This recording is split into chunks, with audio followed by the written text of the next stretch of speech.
Bismillahirrahmanirrahim. Alhamdulillah kita bisa bertemu pada siang yang sangat luar biasa ini ya, di tengah-tengah ini dan mungkin juga ngantuk dan lain sebagainya. Bagi saya nggak ada masalah, kita tetap jalan aja. Saya ingin menjelaskan ke antum tentang apa sebenarnya tugas yang perlu antum kerjakan. Antum sudah bisa lihat ya filenya itu ya. Boleh antum lihat yang punyanya apa?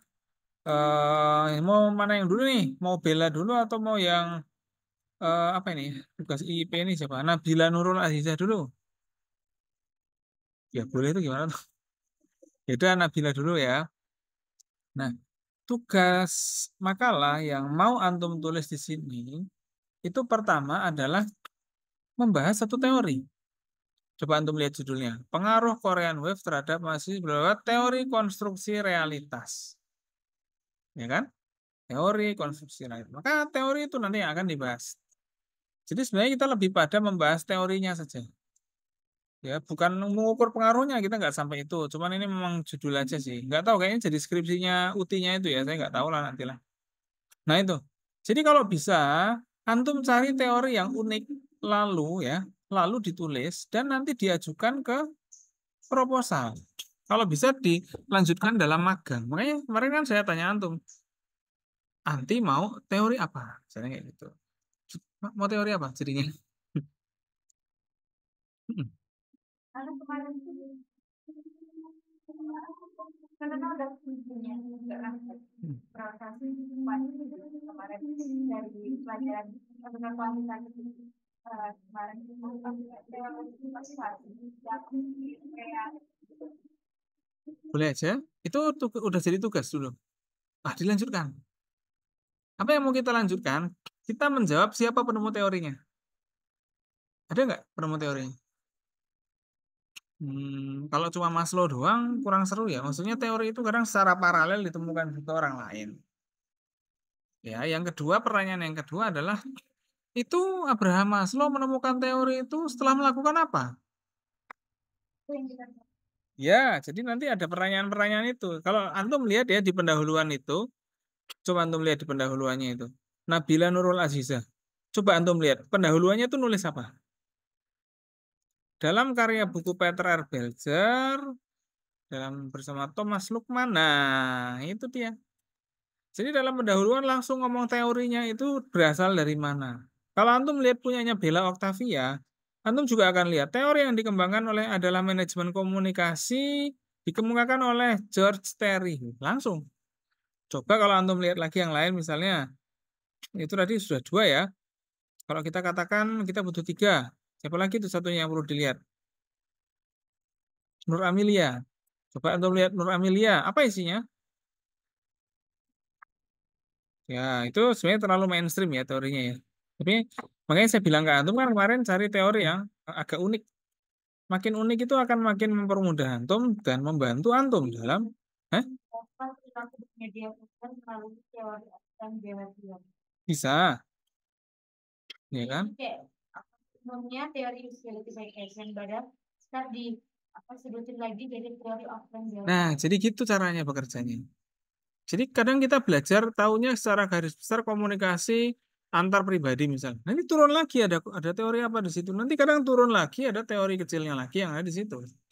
Jadi kita harus melihat satu teori itu kayak gitu. Karena gini, karena ketika teori itu tercetus misalnya oleh Abraham Maslow, ada dua kemungkinan yang terjadi. Di riset orang, teorinya bisa teruji dan bisa dipakai, lalu melahirkan teori kecil lainnya, atau ketika di riset orang, teorinya gagal menjelaskan, maka teori itu gugur dan kukut atau bubar. Sama seperti orang buka warung. Menurut antum, kan antum sering pernah makan bakso sama mie ayam kan? Pertanyaan saya yang paling mendasar, itu siapa pencetus mie ayam dan bakso itu?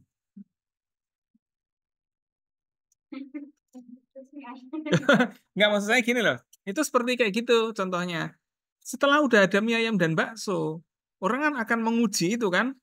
Misalnya di Jawa mengujinya, oke lah, kayaknya kurang manis ini. Oh, tambahin ini ya kan. Nanti ke Jawa Barat atau ke Jawa Timur, wah kok terlalu manis, tambahin cabai. Nah, lalu berkembang, berkembang, berkembang. Tapi ada yang bertahan, ada yang tidak bertahan. Jadi teori itu seperti itu contohnya. Itu sama seperti produk juga. Seperti produk atau ya katakanlah channel YouTube juga atau katakanlah produk apa namanya teknologi. Apa itu apa tuh? Nah, yang pertama kali masuk Indonesia berbeda babi. Iya. Nah, soalnya tuh penemu pertamanya dagang dari Tiongkok. Lah iya. Hah, Melalui jalur perdagangan. cuman Dia ini loh kayak dikembangkan dari ya Anda benar. dari bakmi. Iya, mungkin dari mie itu. Itu namanya teori kadang-kadang kayak gitu. Ya, jadi teori itu gitu. Saya kasih tahu ya. Berarti mie ayam dan bakso itu survive di Indonesia, kan gitu kan. Lalu sekarang kita mulai dapat gelombang makanan lain dari Korea, misalnya kayak gitu kan. Apa itu contohnya makanan Korea? Topoki atau apa dan lain sebagainya. Tapi begitu banyaknya orang bikin topoki, ada yang tingkatnya macam-macam ya enggak? Ada topoki KW Zidan, Kasrotu Micin misalnya kayak gitu kan. Ada topoki yang high end, jadi dia malah lebih enak daripada yang di Korea. Oh gitu kan? Ya iya bisa jadi kayak gitu. Karena makanan Korea atau luar negeri. Soalnya menurut Iya, iya. Dan orang luar negeri ya, barat rata-rata atau apa itu mereka nggak banyak rempah-rempah seperti di kita. Jadi mereka cenderung tawar. Barat ya. Kalau misalnya nanti pesan makan telur di barat, ini tawar biasanya. Tawar atau ya biasa tawar gitu. Tapi kalau di Indonesia, kurang asin. Wah, kurang pedes. Wah, ya kenapa? Karena di sini cabai beli santai aja beli. Nanam juga dapat. Coba yang di barat nanam cabai. Halo. Di negara 4 musim, paling cuma nanam semusim besoknya nggak makan cabai. Kita di sini bisa menanam cabai sepanjang tahun. Menanam rempah-rempah sepanjang tahun. Bakal ngaruh kan ke cita rasa makanannya? Iya, gitu maksud saya. Bahkan makanan-makanan Korea itu bisa berkembang di sini karena apa? Karena dimodifikasi, ya kan? Ya, itulah kenapa makanan di luar negeri kok mahal ya. Loh iya ya, rempahnya aja mahal ya. Mereka nggak nanam sendiri misalnya gitu. Tapi Cina ya karena mereka juga punya kondisi yang hampir sama dengan kita, kan gitu kan? Ya meski sebagian tempatnya bersalju ya, tapi sebagian mereka sudah tidak bersalju. Apalagi yang daerah-daerah Cina yang kayak Taiwan atau dia bisa ngimpor dari mana dan lain sebagainya. Itu yang pengen saya sadarkan antum bahwa teori itu kadang mengalami fase-fase seperti makanan kayak tadi saya bilang, kan? Jadi kadang-kadang teori itu apa namanya? Ya, seperti tadi saya bilang ya. Jadi apa namanya itu dia mengalami keberhasilan, ya kan? Ada juga enggak?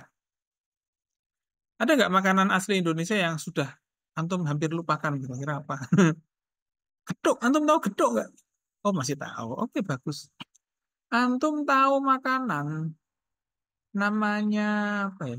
Zaman dulu itu ada makanan yang namanya ya kalau ketoprak mungkin antum masih tahu ya. Apa tuh? Apa tuh? makanan pasar, tapi kita nggak tahu itu apa. Apa itu? Cenil atau apa bentuknya gimana? Kasih tahu saya. Saya akan identifikasi. Jagung-jagung, jagung-jagung yang Iya, bentuknya kayak bolu gitu. di daerah-daerah Jawa Tengah. Bolu, bolu yang bentuknya apa? Bulat atau kayak bunga? Bukan dulu. Ya. Macam ada awalnya. Oh, yang awalnya roti kukus ngiranya. Oh. Bukan Ustaz. Warnanya coklat gitu kan? Lah, buat putu ayu kali. Hmm? Ijo ya putu ayu, jangan-jangan. Iya, ada juga nyari kecil. Nah, itu maksud saya. Jadi kadang-kadang ada makanan lokal yang dia itu basisnya terigu, tapi memang dia udah lama. Karena zaman dulu terigu itu belum ngetren jadi makanan. Seperti sekarang ini yang namanya terigu atau gluten itu, masya Allah, di mana-mana makanan terigu semua. Cilok, ciapa, cia semuanya ci itu aci atau tepung aci. Oh, Oh, saya tahu kalau mau Jawa Tengah. ya. Sih, kan? Kayak roti kukus kan? Ini bukan. Nah,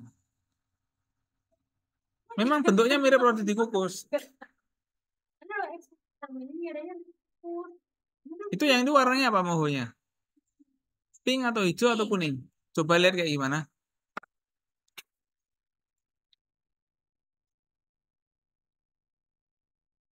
Oh, oh alah ya. Kayak bintang, bukan bintang. Ya, Iya, tapi dia itu sebenarnya basisnya bukan kukus. Itu belakangnya coklat gosong gitu kan kayaknya.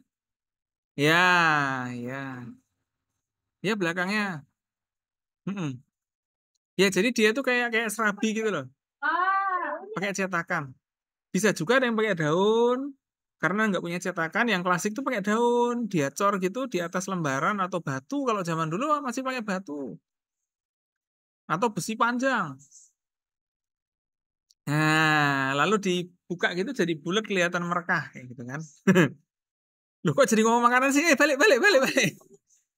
Enggak, maksud saya supaya antum itu sadar bahwa ternyata makanan itu ada yang survive, ada yang tidak survive. Ada yang jadi masyhur, ada yang jadi biasa aja. Sama juga dengan teori. Teori ilmiah itu ada yang jadi masyhur sekali. Ada juga yang biasa aja. Ada yang terlupakan. Nah, kita tahu listrik itu kan kita merujuknya ke siapa kira-kira? Duh, yang penemu listriknya loh. Ya, paling ini apa namanya? Thomas Alva Edison tuh penemu alat listriknya. Alessandro Volta, elemen pembangkit listriknya Alessandro Volta mungkin kita tahunya. Tapi ya Faraday kita tahunya itu. Tapi itu representasi dari Barat dan Amerika. Kalau representasi Rusia, tahu nggak siapa? Loh, nggak tahu. Nikola Tesla juga punya, disebut elemen Tesla. Seperti itu. Tapi itu nggak terlalu populer ke sini. Itulah namanya ilmu pengetahuan itu begitu. Ada yang populer, ada yang enggak. Ya kan? Kamera. Sekarang merek kamera yang antum tahu apa? Oke, Canon, Nikon, Sony, apa lagi? Fuji Film, halo? Ya, itu zaman dulu. Kodak antum pernah dengar? tahu Bapak. Ada lagi nggak yang lain? Masih banyak yang lain yang terlupakan. Biasanya kayak gitu. Ada lagi yang merek Jerman, saya nggak lupa. Itu yang spesialis, yang mahal-mahal. Banyak. Jadi ya kayak gitu. Namanya dunia itu seperti itu. Teori ilmiah pun juga demikian. Makanya di sini ya, kalau kita lihat punyanya, gimana, gimana? Oh iya, kalau antum lihat punyanya siapa ini? Kalau antum lihat punyanya Amelia itu use gratification, tapi dia kombinasi dengan plan behavior. Antum boleh pakai teori yang masyhur kayak gitu, tapi harus dua. Iya, use gratification itu kan kayak gitu kan? Ya mungkin antum sudah tahu lah ya. Tapi plan behavior itu gimana? Tahu, nah gitu kan? Jadi harus ada satu teori yang benar-benar baru dipelajari. Makanya di pendahuluan itu langsung nulis teorinya apa, ya kan? Jadi antum fokus ke struktur tulisannya ya, pendahuluan diisi apa? Nggak ada cerita yang lain kecuali langsung ke teorinya. Jadi kalau paling bagus itu antum melihat itu. Hah? Oh, teori gratification pertama kali dikenalkan ini, ada footnote-nya. Antum lihat footnote-nya itu. Ya kan langsung ada footnote-nya, langsung ada ininya, langsung ada referensinya. Jadi benar-benar tulisan yang pendahuluannya itu to the point. Ya kan? Coba antum lihat itu langsung ngomong teorinya. Jadi ini kelihatannya sederhana tapi antum harus bisa melihat. Itu paragraf pertama loh ya. Semua paragraf pertama gitu kan. Coba nanti antum lihat paragraf kedua. Kelihatan sama tapi mulai agak beda. Ya kan? Dia sudah ngomong penelitian oleh, nah, dia udah mulai ngomong penelitian oleh siapa di situ. Atau mungkin masih melanjutkan. Nanti ada penelitian oleh siapa. Gitu kan? Jadi ada strukturnya. Jadi yang saya minta dari antum adalah disiplin dalam menulisnya. Saya harapkan yang antum tulis ini nanti jadi skripsi. Terus ini tulisannya jadi jurnal, langsung jadi syarat jurnal buat skripsi. Itulah maksud saya. Jadi kita jangan lama-lama. Makanya kita nulis teorinya saja. Kita mendiskusikan teorinya saja. Syukur-syukur nanti bisa dilanjutkan untuk skripsi. Itu yang saya harapkan. Jadi kita bekerja satu kali tapi kita dapat banyak. Kayak gitu ya.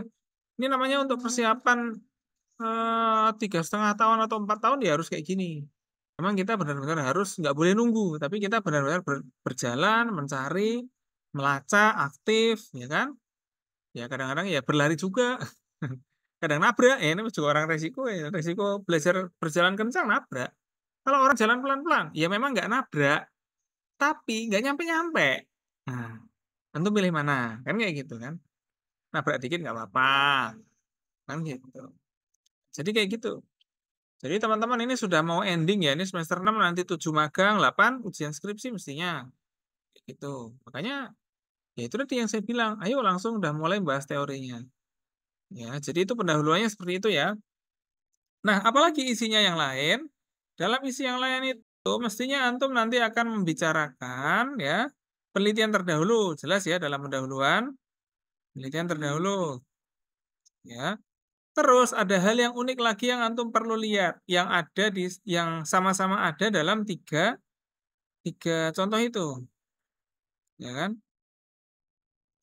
Masa yang ada dalam tiga contoh itu, yaitu apa? Coba antum cek, antum scroll ke akhir pendahuluannya. Tiga-tiganya antum scroll ke akhir pendahuluannya seperti apa? Kira-kira ngomong apa itu? Nah, akhir dari pendahuluan adalah tujuan penelitian. Ya harus ngerti ya, apa isi pendahuluan? Secara ringkas teorinya mungkin, ya kan? Lalu diikuti dengan penelitian yang membahas tentang teori tersebut. Berkali-kali atau 5 atau 6 setelah itu baru apa? Tujuan penulisan artikel. Jadi ini sekalian latihan menulis artikel ya. Tapi nanti saya akan mengkaji mengkaji bersama antum tentang Islamisasi itu sebenarnya bagaimana. Kalau antum mau lihat yang paling bagus, itu punyanya Bella kalau saya boleh bilang untuk menilai ya. Di situ punyanya Bella apa yang menarik di antara yang lainnya? Coba antum lihat akhir pendahuluannya.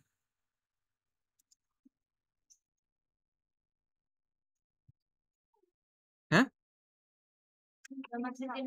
Ya, udah masukin iya konsep Islam ke dalam apa yang mau dicari. Nah, itu disebut yang bagus. Makanya antum ambil yang paling bagus, ya kan? Makanya nanti kita akan ngobrol lagi tentang kaul, ngobrol lagi tentang apa yang kita pelajari kemarin kita diskusikan lagi. Nanti kita akan bentuknya mendiskusikan seperti itu. Misalnya besok kita mau masuk ke fokus ambil dari satu hadis tentang apa atau satu ayat tentang apa. Kita akan mengkaji lagi. Nanti dari situ antum bisa mengutip itu ke dalam artikel antum. Jadi kayak gitu kita nanti cara bekerjanya. Ya. Nah, itu ya. Terus juga kadang-kadang gini, ada ayat dan hadis yang terkait dengan fenomena sosial tertentu. Contohnya gini, pertanyaan saya yang menarik nih contohnya. Om, contohnya ya. Dalam ayat Al-Quran, itu Nabi Yusuf itu kan di penjara. Oke, gimana caranya keluar penjara? Masa dia keluar apa nerobos gitu? Itu gimana? Keluar penjaranya karena apa dan gimana? Coba deh antum ingat-ingat. Nabi Yusuf itu keluar penjaranya karena ada orang yang ingat kemampuannya Nabi Yusuf, yaitu apa? Mentakwilkan mimpi. Ya gitu. Tapi sebenarnya ya Nabi Yusuf ketika di penjara itu sudah bisa bikin satu orang lolos, pegawai istana yang ya katakanlah mungkin pegawai istana itu orang dekat lah, kan? Lolos dan Nabi Yusuf sempat pesan, ya nanti buat kurni inda rabbika. Wah, sampai ada ayatnya kayak gitu. Nanti kasih tahu ya kalau saya punya skill ini. Nah, inda rabbika ini maksudnya kepada Tuhanmu, bukan kepada Tuhanmu. Ya, maka ada selanjutnya buat kurni inda rabbika fala bisa min fanasia apa ya saya fanasia minhu wala bisa apa namanya bid'ah sinin. Tapi orang itu lupa. Terus apa? Ya Nabi masih di penjara deh. Antum bisa cari ayatnya lah kalau nggak percaya. Nah, jadi itu ya bisa aja ambil dari komunikasi seperti itu. Lah, komunikasinya gimana? Setelah Nabi Yusuf itu berhasil mentakwilkan mimpinya, Nabi Yusuf itu apa? Mendeklarasikan bahwa beliau mampu memimpin dan mengurusi persoalan itu tadi. Apa mimpinya Nabi Yusuf? Mana? Mimpinya raja yang ditafsirkan Nabi Yusuf apa? Leh. Antum tuh kan baca Quran toh. Mimpinya raja apa? Raja Mesir itu ngimpi apa ketika itu? Ayo, ya kemarau tuh. Enggak, ya itu tafsirnya kan. Sab'a baqaratin simanin yakulna apa? Ada ayatnya. Nah, jadi ngimpi apa? Ngimpi ada sapi gemuk dimakan sapi yang kurus. Ya kan? Terus juga ngimpi yang lain juga. Ngimpinya raja itu kan jadi penting, ya enggak? Akhirnya Pak Raja ini siapa ini yang tahu ya? Kayaknya menarik banget ngimpinya deh. Tapi ahli ahli tafsir mimpi di istana. Jadi zaman dulu tuh mungkin ada departemen tafsir mimpi gitu. Ya kayak di sekarang kita di Indonesia, ya emang nggak ada sih ya. Maksudnya di Indonesia ada sekretaris negara, menteri Kominfo, ya kan, menteri pertanian, menteri takwil mimpi nggak ada. Tapi zaman dulu ada menteri bagian takwil mimpi. Orang-orang udah nyerah semua. Ya raja nyerah nih, gue nggak pernah tahu mimpi kayak gini. Karena di situ mimpi itu benar-benar dipelajari ketika itu. Kenapa? Karena ya mimpi itu bukan hanya bunga tidur, tapi mungkin petunjuk dari Tuhan. Jadi benar-benar semua raja itu mimpinya udah dicatat zaman dulu itu. Dicatat, terus terjadinya apa? Berapa lama terjadinya? Kayak gitu. Bisa jadi kayak gitu. Itulah kenapa para nabi-nabi itu, ya nabi itu menerima wahyu sebagian besar juga lewat mimpi. Disitulah batas-batas kesadaran manusiawi dan di mana ketemu dengan ketuhanan, dengan Allah itu di situ. Kewahyuan itu. Nah, kan gitu. Nah, jadi itu tadi. Jadi setelah itu Nabi Yusuf apa? Nih kayak gini nih tafsir mimpinya. Nanti kita akan panen besar-besaran 7 tahun. Habis itu kita musim kering 7 tahun juga. Nah, berarti harus diapain nih? Ya persiapan dong. Kalau panen, berarti ketika masa jaya-jayanya kayak gitu, orang nggak harus mulai menyimpan. Bahkan yang menarik, dalam ayat itu apa namanya? Disebutkan bahwa Nabi Yusuf itu menyatakan kalau nyimpen itu apa? Sebagian dari tangkainya simpen aja, jangan cuma berasnya dimasukin karung. Nah, gandumnya jangan dimasukin karung doang, tapi apa? Sebagian tangkainya aja yang disimpan. Tangkai yang ada gandumnya. Ternyata dalam ilmu pengetahuan modern itu apa? Salah satu cara pengawetan yang paling bagus. Antum pernah ke suku Baduy belum? Oh, nggak ada ya? Tahu suku Baduy kan? Pernah dengar?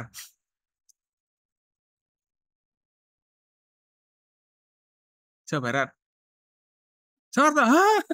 Suku Baduy di Jakarta. Loh. Jawa Barat ada anak saya. Tepatnya di Banten, teman-teman sekalian. Ya, saya pernah ke sana ketika itu. Pak, Ya, Lebak. Tahun berapa ya? 2016-an lah. 2016-an, 17-an. 17. Hah? Saya ke sana. Jadi di sana itu ada Baduy luar, ada Baduy dalam. Kalau Baduy luar itu yang rumahnya masih agak bawah. Mereka pakai sendal, mereka medsosan. Tapi kalau udah Baduy dalam, mereka nggak medsosan, mereka nggak pakai sendal. Dan di rumah-rumahnya itu mereka naruh beras atau apa itu, bulirnya ditaruh ininya buat persediaan. Mungkin mereka nggak pakai lemari kayak kita ya, atau pakai kulkas. Nggak ada, emang nggak ada listrik di sana kok. Ya iya, menarik sekali. Antum belum pernah ke sana kan? Nanti ke sana lah. Tapi jalannya jauh kalau ke Baduy dalam, capek banget. Tapi ya menarik di sana. Terus di sana juga nggak ada kuburan. Ya dikubur di lahan. Nanti jadi lahan panen. Ya kan sama kalau kayak di Bali itu ada pulau untuk naruh jenazah. Yang nggak dikubur, kan itu kan? Di apa namanya Trunyam, apa ya? Trunyam kalau nggak salah. Nah itu menarik, ya kan? Bu kayo kalau perlu antum itu, asalnya dari mana tuh? Asalnya dari mana? Hah? Jawa Timur nih? Jawa Tengah. Ada yang Jawa Barat nggak? Oh, cuma kota, kota industri kan itu kan. Coba kalau yang sana itu, sana main ke sana, biar tahu, ya kan? Masih ada suku seperti itu ada. Suku-suku yang nggak ada listrik di situ, iya ada, bener. Lah, kenapa saya tahu ya? Saya karena pernah ke sana. Daerah di Indonesia itu menarik. Di beberapa tempat belum ada listrik, nggak ada sinyal, gitu. Nah, jadi gitu ya. Nah, pada zaman Nabi ketika itu, Nabi Yusuf itu apa? Nabi itu malah minta kekuasaan. Dah sini, gue bisa ngatur negara ini supaya pacekliknya beres. Nah, ya kan? Ini hafidun alim. Ini hafidun amin kalau nggak salah dalam ayatnya. Ya. Nah, jadi Nabi Yusuf itu malah apa? Malah mendeklarasikan bahwa beliau mampu berkuasa. Sekarang pertanyaan saya, kalau kita sekarang boleh nggak kayak gitu?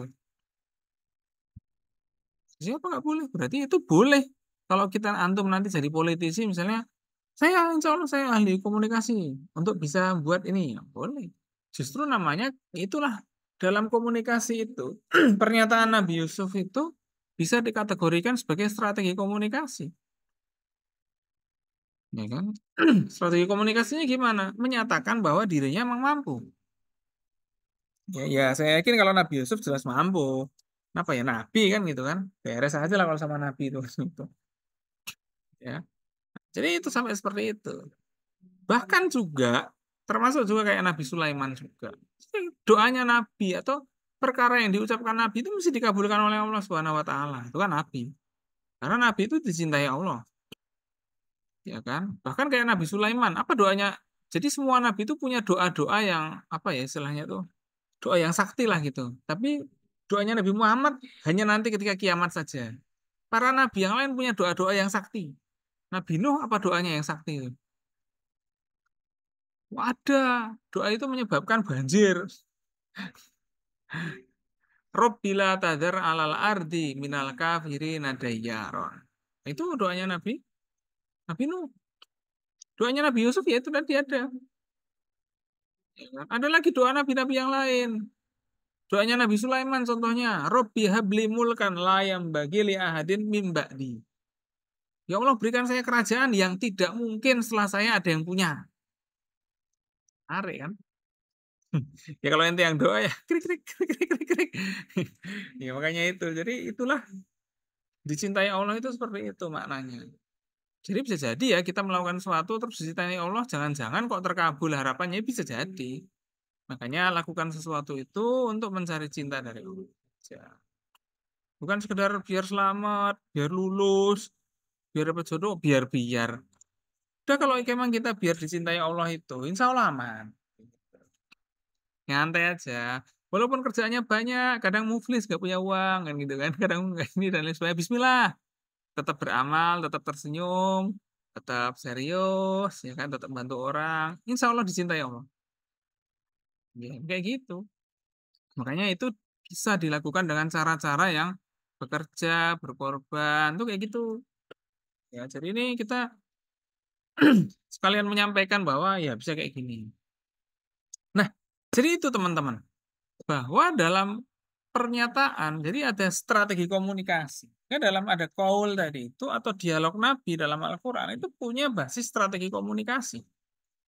Makanya antum boleh nanti teori apa, nanti kita hubungkan dengan ayat-ayat tentang komunikasi seperti apa, kayak gitu. Ya. Nah, jadi ini biar kita ini mulai ngerti ya. Oh, ternyata ayat Al-Quran itu punya sesuatu yang hidup. Maksudnya apa? Buat ya sekali kita merenungkan, kan gitu. Situasinya seperti apa? Kayak gitu, ya. Contohnya yang lain apa? Oh, banyak sekali kalau contoh ayat tentang dialog-dialog dan lain sebagainya dalam para nabi itu banyak, ya. Seperti saya bikin pertanyaan menarik. Begini misalnya, apa mukjizatnya Nabi Isa?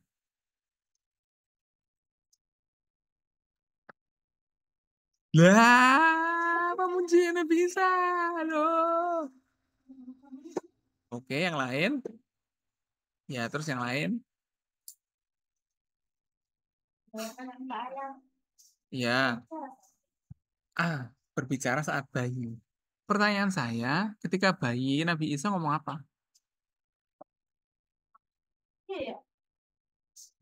Kan katanya ngomong saat bayi.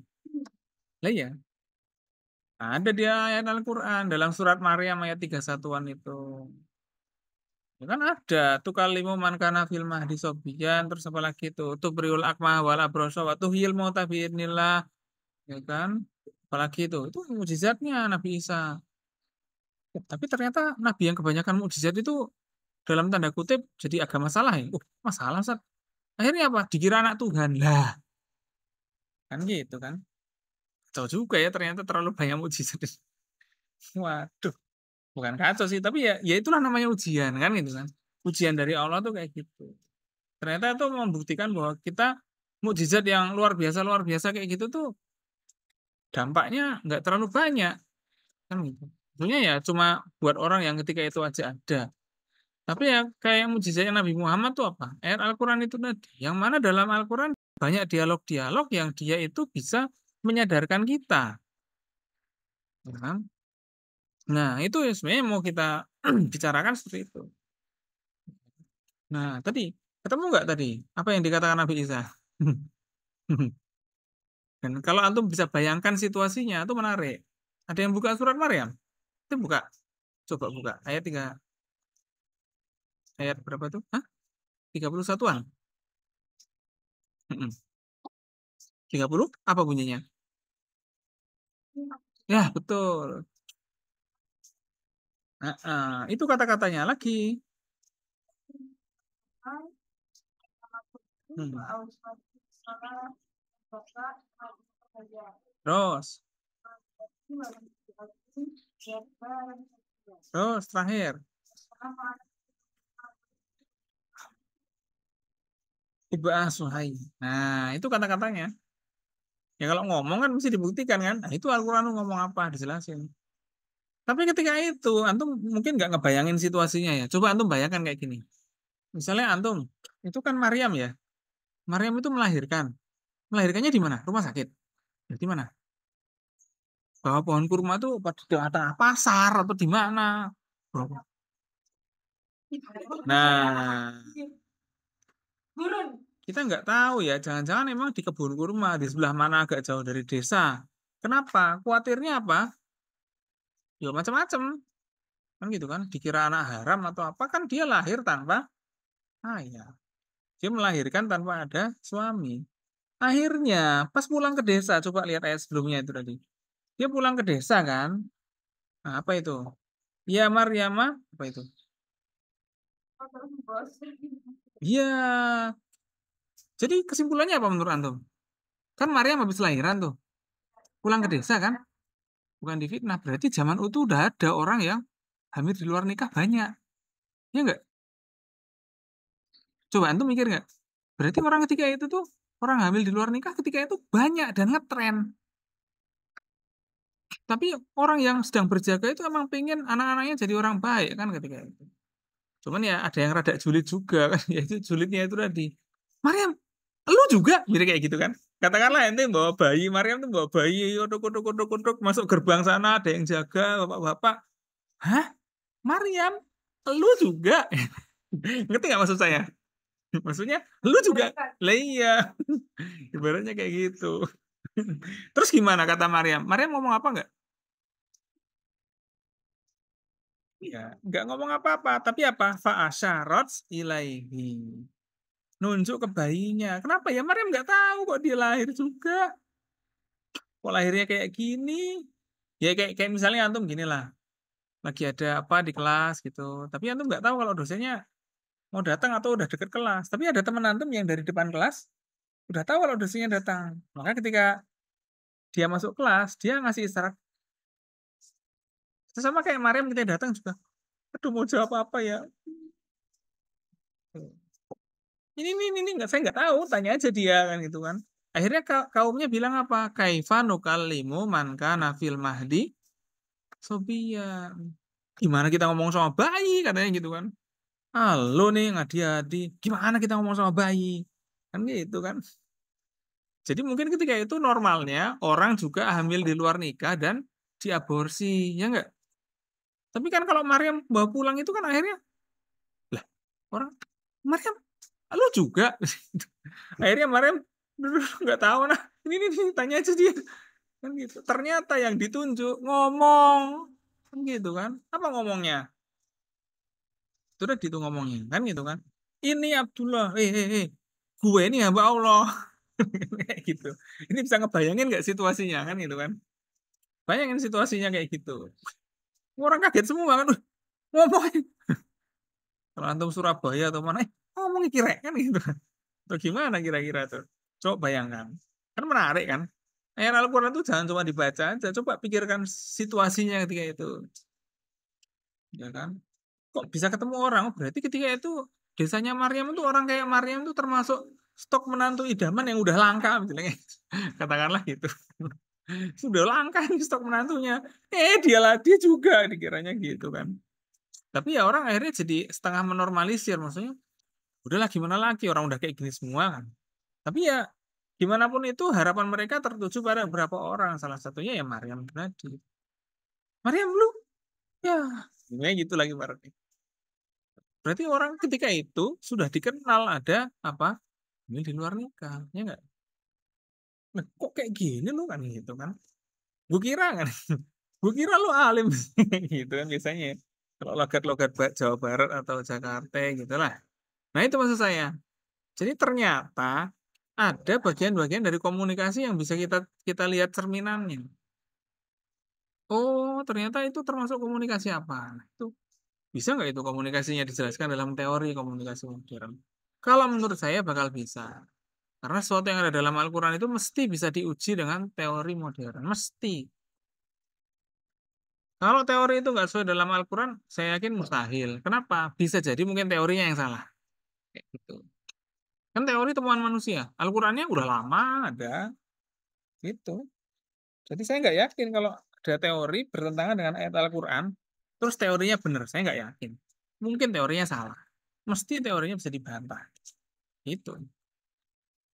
Ya, jadi kayak gitu ya. Nah, itulah yang saya bilang tadi itu. Bahwa memang ada kaul-kaul tadi itu. Nah, kaul tadi itu ada dalam situasi tertentu ya. Kayak kaulan baligon. Wa kullahum fi anfusihim kaulan baligon. Wa kullahum fi anfusihim kaulan baligon. Ini apa? Makanya antum perlu lihat ayatnya. Sebelumnya ngomong apa? Contohnya kayak gitu. Wa kunu kaulan sadidan. Wah, antum lihat ayatnya ngomong apa? Terjemahannya gimana? Supaya antum bisa merekonstruksi. Rekonstruksi itu apa ya? Kayak ada kalau misalnya ada kejadian pembunuhan atau kecelakaan, nanti ada olah TKP, ya gitu loh. Coba ayat Al-Quran tuh antum merenungkan secara olah TKP. Bisa menarik itu. Sik. Polan Baligon tuh kayak gimana ya olah TKP-nya ini? Oh, jadi ketika itu kalau antum lihat ayatnya, konteksnya itu pada ketika pembagian warisan. Coba cek nanti kaulan Baligonnya kayak itu. Ya kan? Ada kaulan ma'rufan loh. Kaulan ma'rufan ini apa nih konteksnya? Dilihat nanti ceritanya seperti apa. Oh, itu pembicaraan antara orang yang belum sah, tapi sudah mau menikah, tapi belum sah. Coba cek. Gitu. Nah, ini nanti bisa menarik. Tapi itu pelajaran. Tapi sekarang kondisinya bisa nggak kita terapkan di era sekarang? Sangat bisa kalau menurut saya. Ya kan? Ibaratnya misalnya antum ada yang punya kakak perempuan gitu atau kakak laki-laki yang udah nikah atau baru mau nikah? Enggak. Andai kata. Kan gitu. Andai kata antum punya kakak laki-laki yang mau nikah. Mesti calonnya nge-WA-nya mungkin ke antum, kan gitu kan? Sebagai perantara, biar nggak ribet, biar nggak terjadi, ya mungkin menjaga, ya nggak? Kalau ngobrol sama kakak antum yang laki-laki karena belum sah, ya harus dengan kata-kata yang baik. Itu tadi yang disebutkan. Ma'ruf itu artinya apa sih? Hah? Halo? Ya kan kita taunya itu kan. Tapi sebenarnya dari arofa ya arifu artinya apa? Bisa artinya baik. Yang kedua artinya adalah biasa, normal, formal. Biasa formal maksudnya gimana? Ya standar. Ya ma'ruf dari standar dan adatnya. Secara adat, kalau belum sah dalam pernikahan kan nggak mungkin manggilnya Abi Umi. Kok aneh banget. Kan kisruh kan gitu kan. Ini baru mau pacaran kok manggilnya udah Abi Umi. La ilaha illallah. Kan innalillahi wa inna ilaihi rajiun kayak gitu tuh. Lah ya itu kan jadi kacau kan gitu kan. Banyak sekali perintah-perintah dalam Al-Quran yang dia itu unsurnya komunikasi. Nah, ini makanya kita mulai dari situ. Ada nggak? Mungkin antum bisa merumuskan suatu teori. Kalau cewek itu ya ngomongnya itu jangan apa ya? Ngomongnya ya yang formal, begitu. Dalam ayat Al-Quran ada, ya. Fala tahdona bil qauli. Itu untuk Antum bisa nyari kalau nggak percaya. Ini fala tahdhu'na bil qauli itu konteks ayatnya itu untuk istri-istri Nabi. Jangan menundukkan perkataan. Maksudnya menundukkan perkataan itu apa? Kata-katanya lemes, bikin orang pengen, nah, itu jadi masalah. Tapi juga jangan ngamuk. Ngamuk juga nggak bagus. Makanya ada ma'ruf, ngurf atau sesuai keadaan biasanya atau formal, normal. Nah itu makanya ada MC formal ya kan? Ada MC yang non formal. Kalau non formal memang acara keluargaan. Kalau yang formal, ya acara kenegaraan atau apa? Iya, harus ada formal. Tapi ada juga yang non formal. Tapi dua-duanya penting. Makanya dalam Al-Quran itu ada kata-kata yang formalnya diucapkan di mana. Itu penting sekali kalau menurut saya ini belum banyak dirumuskan. Makanya ini bisa kita bicarakan dalam skripsi antum. Meskipun nanti antum pakai teori modern, tapi saya mau ngasih tahu antum bahwa ada loh teori-teori komunikasi yang bisa lahir dari ayat tersebut. Nggak tahu nanti teorinya bunyinya apa, kan gitu kan. Tapi bisa jadi karena emang ayat itu ngomong secara umum. Ya, bisa jadi akan jadi teori apa nanti dari ayat Al-Quran ini mungkin akan keluar. Ya, kunu kaulan sadidan, perkataan yang sadidan apa artinya? Tepat, tidak dimanipulasi, tidak ditutup-tutupi. Nah, itu dia. Kan? Perkataan yang tepat. Ya, perkataan yang tepat itu gimana? Ya, maksudnya tepat sesuai kondisinya, sesuai ininya, tepat sasaran, terus juga tepat cara mengucapkannya, itu juga penting, gitu kan. Nah, itu maksud saya. Jadi bahwa ayat-ayat itu bisa terkait dengan ini. Maka nanti antum silakan kaji teori apa, kaitkan dengan itu. Makanya itu nanti akan membutuhkan diskusi panjang dengan saya, antara saya dan antum. Maka kalau sudah ketemu salah satu ayat atau teori komunikasi, kita ngobrol. Ini kita ngobrol lagi. Ya. Minggu depan, teman-teman antum yang bertiga, antum ini yang bertiga ini, paling enggak kita mulai dulu. Ya kan, yang lain kita tinggalin. Kenapa? Karena belum ngikutin. Nanti biar yang lain bisa ngikutin lewat video yang saya buat ini. Maunya gimana, harus ngapain kita. Ya. Nanti maka saya sarankan antum silakan cari teori lalu kita diskusikan besok. Anda bisa terkait dengan apa? Kalau antum masih bingung dengan Islamnya, mungkin saya harus ngasih masukan. Bukan antum nyari, tapi antum cari teori komunikasinya aja. Saya cari prinsip-prinsipnya, kayak gitu. Ya, jadi ini proyek bersama saya dengan antum juga dalam menuliskan hasil belajar ini. Oke, ada pertanyaan? Udah lapar, oke bagus. Gak ada pertanyaan, bagus. Saya juga senang aja kalau nggak ada pertanyaan. Ya, intinya gitu ya. Silakan minggu depan kita bicarakan lagi. Terus juga ini berarti kelas kita emang jam seginian aja nggak apa? Sampai jam 1-an maksimal gitu ya. Ya. Kita tutup dengan bacaan hamdalah.